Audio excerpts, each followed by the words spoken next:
বিশ্বনবী পাগলের মতো একবার হাউজে কাসারে যাবেন, একবার সিরাতে যাবেন, একবার পুলসিরাতের দিকে, একবার হাউজে কাউসারের দিকে পাগলের মতো দৌড়াতে থাকবেন। তার কোনো গুনাহগার উম্মত যাতে জাহান্নামে ঢুকে না যায়, সেদিন কেউ সুপারিশ করতে পারবে না বিশ্বনবী ছাড়া। এজন্য 5 নম্বর আল্লাহ বললেন, মান যাল্লাযী ইয়াশফাউ ইনদাহু ইল্লা বিইযনিহি। কার সাহস আছে, কার এত বড় বুকের পাটা কিয়ামতের কঠিন দিন আল্লাহর সামনে দাঁড়িয়ে সুপারিশ করবে? কারো ক্ষমতা, কারো ক্ষমতা নাই।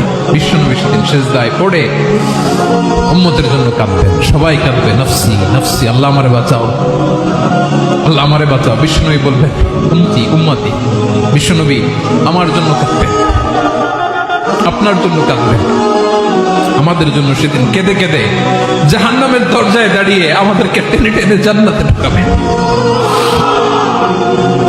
এজন্য এই বিশ্বনবীর ভালোবাসা যেন আমাদের হৃদয়ে ভরপুর থাকে। আমার ভাইয়েরা, প্রতি শুক্রবার বিশ্বনবীর উপরে বেশি বেশি যেন আমরা দুরূদ পড়ি। আমরা যখন বিশ্বনবীর সালাম দেই, দুরূদ পড়ি,